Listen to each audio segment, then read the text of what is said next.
Alright guys, welcome back.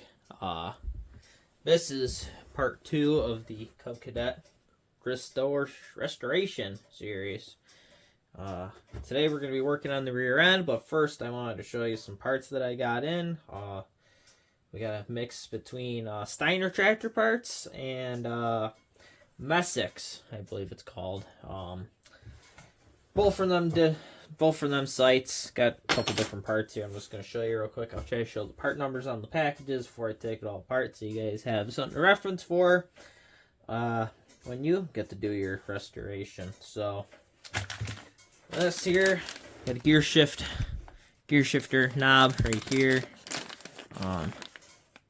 IHS 266. This came from Steiner. Cool emblem here for the front grill for down the road. Got your part number there as well. Comes with some mounting screws too, so that's pretty sweet. Got that. Got a decal, just because probably you got to put this on the rear seat bracket. This in here is a brand new voltage regulator. I'll kind of pull this out here real quick too. Also came from Steiner, brand new, same style. So that'll be from down the road, and when we wire everything up. We also got the 2 oil seals that go in behind the axle housings. These leak quite a bit, or at least these are famous for leaking. They're both the same. There's your part number for that as well. And then these over here, so we got the rear gasket there. IHS 180. For your diff cover. And then this is for your gear shift cover. Gasket there. IHS 236 part number there. So all that came from Steiner tractor. Now these here are your axle bushings. I had to wait a little while for these. These came from Messick's. Let's see, part number here, 376-160R1. Yeah, these are hard to get, and they are dumb expensive. Like, dumb fucking expensive. I forgot how much it was, but I just know I paid way too much to get these axle bushings. But I wanted to try to stick it to as original as possible. And I know mine are shot, so yeah. So, but that is a very useful part number for you guys to know, because I was looking on forums. They are pretty hard to find. And if you do find them, well, you're going to pay a pretty penny for them. So, they're not new old stock. They're aftermarket, but yeah. So, we'll swing over here to the other side. We'll start working on this rear end. Alright, we're going to go ahead and start right up here on the top on the gear shift lever. So we're going to discover together how the inside of this thing looks. This thing could be a milkshake. It could be freaking nice and clean. Could just be full of freaking moisture. Could be anything. So we're going to find out here pretty quick what we got going on. I'm guessing it's going to be full of moisture, considering how long it was sitting for before I got it. Yeah. So, these all just come right off.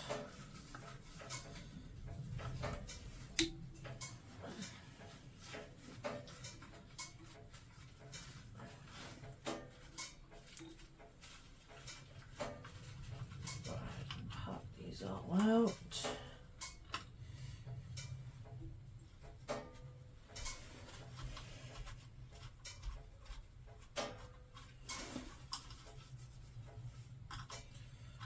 There's your little washers.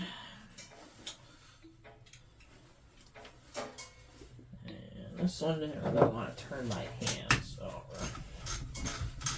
Or my fingertips, I should say.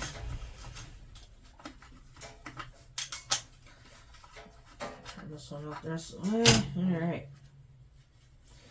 Let's find out what the inside of this sucker looks like.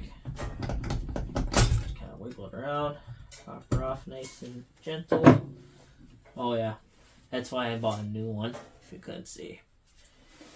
It's fucked up. Alright, let's take a look. So, just as I did figure, there was some moisture going on here, but not insanely terrible. It's dirty, but it ain't crap either. I'll get a zoom in on here on this real quick too. Ooh, maybe zoom in a little too much here for the camera. Yeah. So it's not terrible, not the worst I've ever seen. There is oil in it. It's just way down there in the bottom. But the oil is a little milky looking, so I'm assuming that is definitely a moisture issue. But judging by everything here, well, the gears look stripped. Yeah, the forks look pretty good. Yeah, I wasn't really too worried about this rear end being messed up at all, because this is by far the most overbuilt garden tractor rear end on the planet. Coming out of Farmall College, these things are bulletproof. No wonder why everyone wants these for pulling and stuff. So, on to the next thing, I guess. Yeah, I'm going to probably just drain the oil real quick, and then I'll probably pop his cover back on, put the new gasket on, because everything does look pretty good there. So, yeah.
Alright, our new gasket.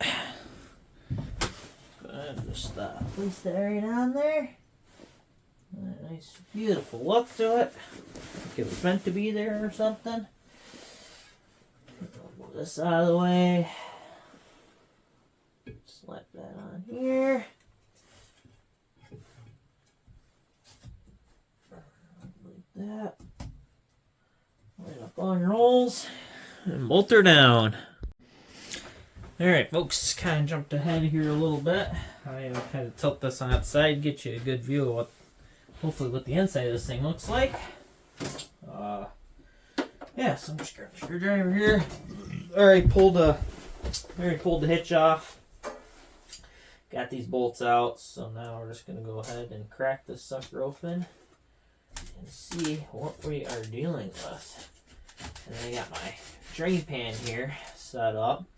So once I crack this open, I'm going to go ahead and I'm going to flip it invertedly. And I'm going to drain all the oil from the diff cover here. That's my plan. So let's go ahead and get this out. If I can find a spot to pry on it here. Sometimes you can just pry these open with the old screwdriver. But I just might have to grab a hammer real quick. And use my screwdriver like a chisel. Give it a little pop. And it's already moving. So, no real effort in that. Just a little tap. So let's go ahead and let's see what the rear end of this sucker looks like. Oh yeah. Crusty. And full of junk. That's pretty much fucking ice. So, it's pretty much water. And a little bit of some gear oil going on here, but barely anything. Let me pop her off the mount here, off the tripod, and show you guys in here. Yeah, I bet you that wasn't gonna drain very well. I live up here in the Northeast, very cold up here. And yeah, that's just gunk and junk. It's so iced, you can't even grab the diff gear and freaking pull it and move it because it's so locked up with ice. So it's not even gear oil anymore, it's fucking water. So we're gonna have to go ahead and pick all that out and flush her out. Alright, just kind of go on the update here. So that absolutely nasty, disgusting stuff is out. I kind of try to flush it out as best as I can. I got a little bit I gotta still try to get out of there, but the majority of it is out now. Yeah, so I just gotta get some more cleaner in there. Try to get it all back behind there, get that all flushed out. So then that's good to go. And we can drop the new gear oil in this sucker and be good to go, hopefully. But yeah, it's a lot better shape now, even without freaking oil in it versus what it just was about 10 minutes ago. So I'm gonna go ahead and run some more brake clean and shit through there, try to get that flushed out a little better. And then we'll proceed to take these axles off and then do the seals on those. So, and then do the bushings too. So, making good progress, slow and steady, but we're having fun. Alright, kind of skipped ahead a little bit, so got that flushed out. I actually ended up popping the cover back off and running some brake cleaning crap down through there to get into that port that separates the differential from the transmission part. So then you get the flow of all that crap oil out of there. So that should be good. So now we're on to this axle seal project next. Axle seal and bushing. So 5 bolts around the outside here. So all you gotta do is just pop them off, and then this should just pop right out, and then we can do that seal. And now we gotta separate the axle from the carrier, and then do this bushing that is in here. So I'm gonna set up on the tripod. We'll pull this off and see what we're looking like. Alright, let's see what we got going on here. Alright, did pull the bolts off, so that's why it came off so easy. If you guys didn't see that. But kind of skipping ahead here a little bit, that's okay. Alright. So surprisingly, there's actually a lot of material still left on this freaking brake rotor, which is kind of incredible.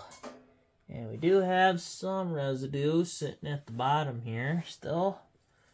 So I got to flush that out a little bit better. Some cobwebs, all the fun stuff.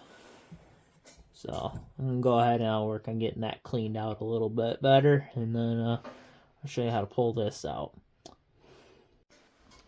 Alright folks, just show you real quick what we got going on. Yeah, this here is a prime example of having the right tools for the right job. I tried to pull a seal out. Obviously it didn't work, and I absolutely mauled the shit out of it. So, yeah, having a pry seal puller is definitely the way to go as far as getting that out.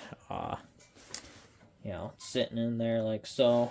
Just get the pry in there, put it right behind that, and pop it out. But if it's stuck in there really bad, you can absolutely beat the crap out of it. And you can actually get it to twist and go drop inside of there and touch up against the bearing in there. You can get it, if you can get it like that, then you can grab a pick or something. You can kind of get it sideways in the hole like that and pop it out. So that's why we ordered new ones. Probably didn't even need to get replaced, but I'm doing it anyway since I'm going through the rear end. So on to the next thing. We'll put that seal back in and then we'll move on to the axle. Alright, there's your new seal. I will say the new ones are actually a little bit thinner than the old ones. Like the old ones, or at least these national ones, are a little bit thicker. They fit in the housing a little better. These new ones are a little bit thinner. They fit right in. They're nice and snug, but it is thinner. So something to keep in mind. Okay, next up. Let's get the axle bushing done. So surprisingly enough, this actually still has a lot of brake life left to it. But next step here is to get this snap ring out. So we are going to work on that next, providing that my absolutely chintzy ass snap ring is actually fucking work. It's not looking good right now, but here we go. Put these in here. Try to pry this up like that. Beautiful. No real concerns there. Now we should be able to just push this right on out of here. And just push this out. Make sure you don't lose your stuff there. Pop this out. Get all that gunk out of there. And yeah. So I'm going to have to take this out of the vise here and push this out the rest of the way. And then we can get to the other side to do the axle bushing. Alright, pulled the axle out. Now, the bushing here, I already kind of started doing it. You can see it coming out right there. So, that's the way to do this. Put that there, and I have, this might be frowned upon, but I got a 1/2-inch socket. That is a 19mm with a little bit of an extension on there. You take that, you put it right down in there. And it's nice and snug all the way around. And then you just go ahead and bash that out. And just drop it. Oh. And then once you flues everything, here it is. So this one actually isn't too bad. This one isn't really warped out of shape too much. It's my other side I think is really freaking bad. But look at that. You can even see the original part number right there. So that's an original bushing right there, if you ask me. So it's rinse and repeat pretty much for the other side, but I'll go ahead and we'll get this new one in. And then we'll start putting this side back together and do the other side. Alright, I'm going to lube up the new bushing here. Just some WD. Now this is the really tricky part. And also, there is a tapered end to that. See how that side is tapered and this side is not? Tapered side goes in, and also make sure you take your grease fitting hole there and it lines up with your grease fitting. Because if it don't, then, well, guess what? You ain't gonna be able to loop your axle bushings at all. So, good news, if I do manage to fuck this up, I do have the original bushing I could just push back in. But hopefully it doesn't come to that. Hopefully I can just go ahead and gently, and doing this and lining it all up is definitely not easy either. But once you kind of get it started, then you can probably just carefully tap her in. Definitely not doing this the easy way. But it'll go. Let me get stocking.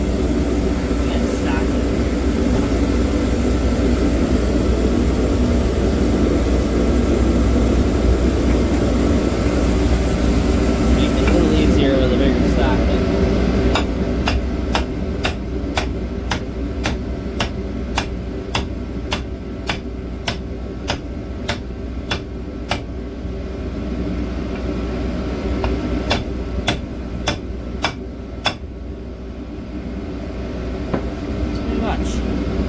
You can even go ahead and tap it.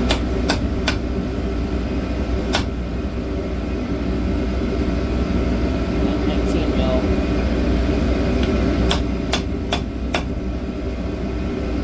Like that. And there it is. Brand new axle bushing. All secure in there.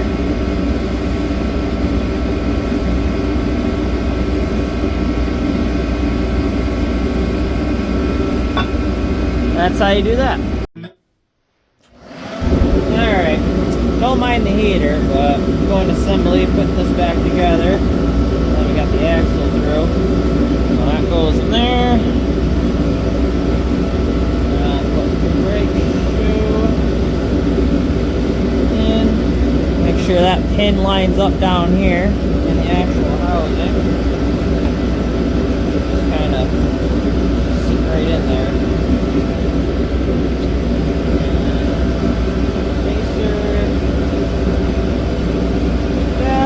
And then snap ring.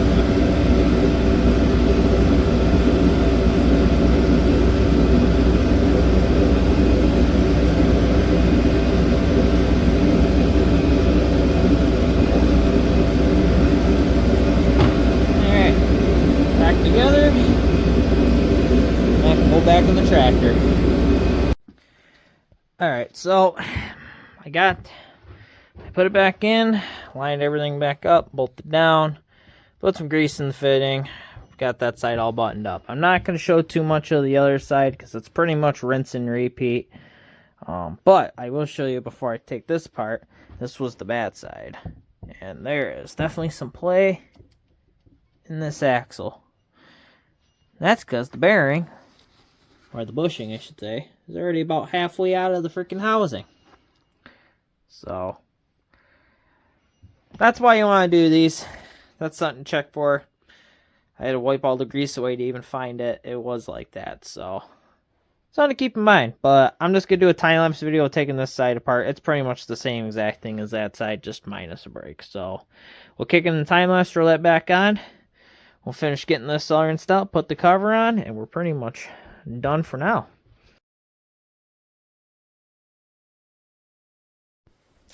So, note to anybody taking this apart, obviously I got this separated. There's probably going to be a shit ton of oil sitting in here when you pull this apart. I didn't realize that when I took it apart, and it spilled oil all over my shop floor, and on my bench, and all over the ground, and everything else. So, keep that in mind. Put a drip pan ready, because you're going to need it. But, so, we'll carry on with the time lapse here, and keep getting this tore apart.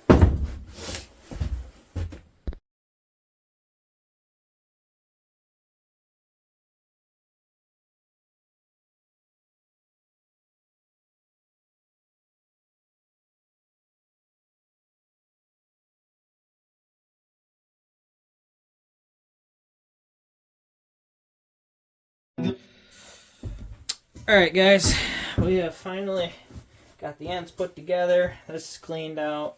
All good to go there. So now I'm just going to go back into time-lapse again. It's self-explanatory, like I said. Or like everybody says, these are probably the most overbuilt, easiest rear ends to work on for a garden tractor on the planet. And they just speak for themselves. They're super simple. So our axles are no longer wiggling, which is good. Got those greased. Got all the gunk cleaned out of it. So I'm just going to go ahead and I'm going to scrape this down. Whizzy wheel it, put the cover back on, all that fun stuff. And we'll be pretty much done with this rear end for now until we get to part 3. So I'm going to go back in the time lapse and we're going to get this done.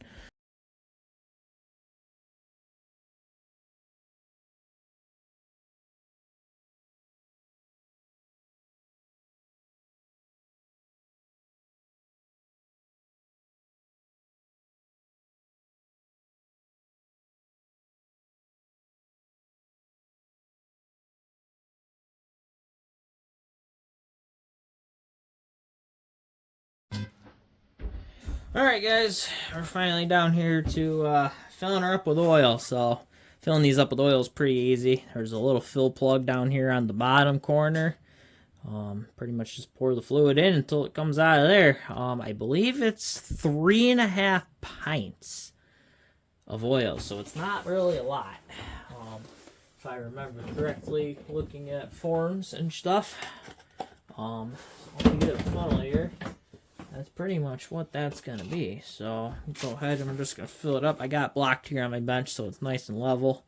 And, yeah, we're going to just go ahead, fill this up till it comes out of the wheat pole, and we'll be good to go.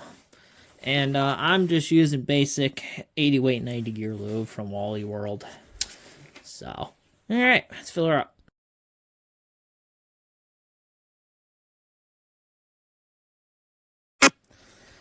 Alright guys, so that is part 2 of the Cub Original Rebuild Resto. Got through this, did all the basics pretty much, changed the fluids, changed some gaskets, changed some seals. Everything's good to go. Got rid of that fucking mess. So this thing is solid and ready to be put back onto a chassis. I don't know when part 3 is, not too sure yet. It's still cold here where I live in upstate New York, so it's, well, not really upstate, but it's cold up here either fucking way right now. It's March 1st, like right now, so, or whatever day I upload this video. So we're kind of just waiting on the warmer weather so that I can really start stripping parts down. You know, like my frame's right here, that and all that's all here. I want to get all that stripped down. I want to get that painted. I got to do the welding on that. I want to take the motor covers and all that stuff apart, clean that out good, put that all back together. Got all these other parts. Gotta straighten the grill out. Still lots to do here. Lots to do.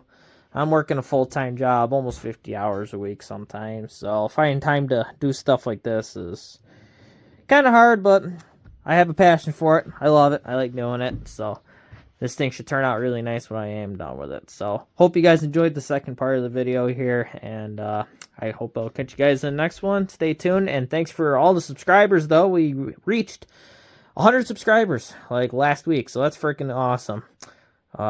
Thank you guys to the first 100 that are watching. So, hopefully we get to 200 and then some more. So, stay tuned, guys. Hopefully we'll see you soon. Thank you.